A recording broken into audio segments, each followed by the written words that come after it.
یہ مسلمانوں میں سے دین کی اسپرٹ کیسے ختم کی جائے؟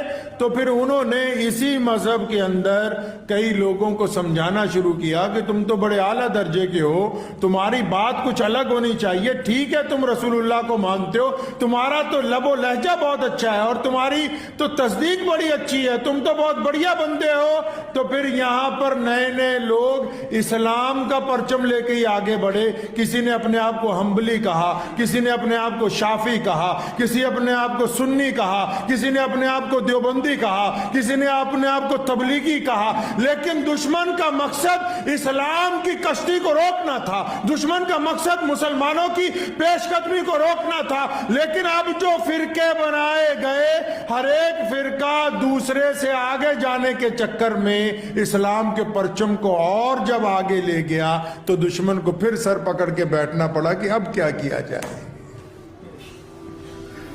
کہا ہے نا کہ اختلاف امت جو ہوتا ہے وہ صراط مستقیم ہوتا ہے۔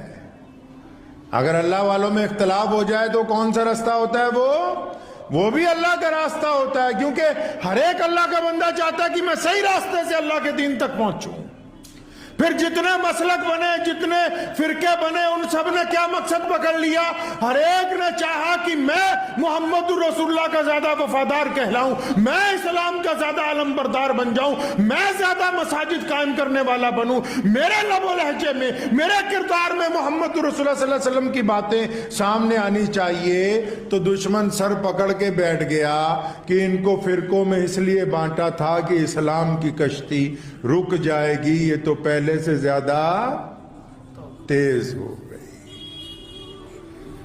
تو پھر ملکہ الزبتھ فرسٹ نے، یہ جو اب رانی ہے، اس کی دادی نے ایک میٹنگ بلائی، اس میں اپنے مذہب کے سارے بڑے بڑے دانشور بلائے۔ اس نے کہا کہ ہم اس بات سے پریشان ہیں کہ اسلام اور مسلمان جو ہیں یہ آگے کیسے بڑھ رہے ہیں، اور یہ میٹنگ 1857 کی جنگ آزادی، جو اس دیش کی پہلی آزادی کی لڑائی ہے، جس میں ہم نے قربانی دی، جس میں ہم نے خون دیا، جس میں ہم نے شہادتیں دی ہیں انگریز کو اس ملک سے نکالنے کے لیے۔ جب انگریز کے پسینے چھٹ گئے اس لڑائی میں تو پھر ایک میٹنگ بلائی انگلینڈ میں باقاعدہ۔ انہوں نے کہا کہ یہ کام کر کے بتاؤ، اس بات کی ریسرچ کرو کہ یہ جو مسلمان ہیں، ہم نے ان کو برادریوں میں بانٹا ہے، فرقوں میں بانٹا ہے، اس کے باوجود یہ اسلام سے پیچھے نہیں ہٹتے، اس کے باوجود یہ اپنے دیش کی آزادی سے پیچھے نہیں ہٹتے، ان کو پاور کہاں سے ملتی؟ یہ روشنی چل رہی ہے نا، بلب چل رہے ہیں، ابھی کہیں سپارکنگ ہو جائے تو آپ سب کے دل میں کیا بات آئے گی کہ مین سوئچ ڈھونڈو، اس کو بند کرے تاکہ یہ روشنی بند ہو جائے، حادثہ ٹل جائے، کوئی بات ہو جائے، گھر میں بھی بجلی خراب ہو جائے تو کیا ڈھونڈتا ہے بندہ؟ مستری ڈھونڈتا ہے پہلے؟ نہیں، پہلے وہ پاور پلگ تلاش کرتا ہے، یہ جہاں سے سپلائی آ رہی ہے اگر اس کو بند کر دیں،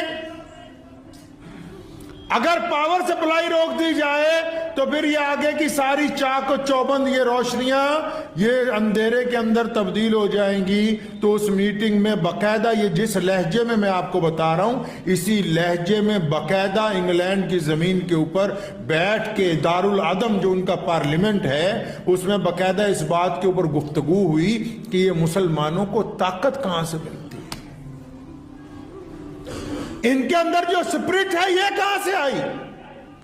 ہم اتنا ان کو مار چکے ہیں، پھانسی کے پھندوں پہ ان کو لٹکایا ہے، ان کے گھروں کو جلا دیا گیا، ان کی مساجد کو برباد کر دیا گیا، اس کے باوجود یہ بار بار اپنے ملک کے لیے، اپنے دین کے لیے اٹھ کے آ جاتے ہیں۔ یہ ان کو یہ جذبہ دیا کس نے؟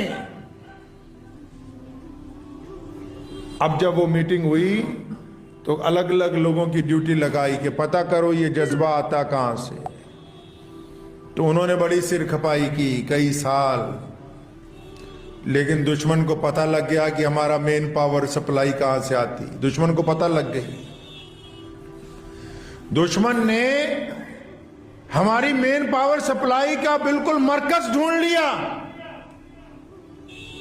کئی سال کی ریسرچ کے بعد ان کو یہ بات سمجھ میں آ گئی کہ یہ اسلام چلتا کہاں سے ہے. وہ تو یہ سمجھتے تھے کہ یہ اسلام مسجد سے چلتا ہے. جب ریسرچ کی پتہ لگا مسجد سے نہیں چلتا. مسجد اسلام سے چلتی، اسلام مسجد سے نہیں چلتا. ریسرچ میں بار بار سوچتے رہے کہ شاید قرآن پاک کی وجہ سے اسلام چل رہا ہے. ان کا نہیں، اسلام کی وجہ سے قرآن پاک کی اہمیت ہے، تو قرآن کی وجہ سے اسلام نہیں چل رہا. اسلام تو کسی اور بہت اہمیت والی چیز سے چل رہا ہے جس کے اوپر قرآن کا بھی دار و مدار ٹکا ہوا ہے.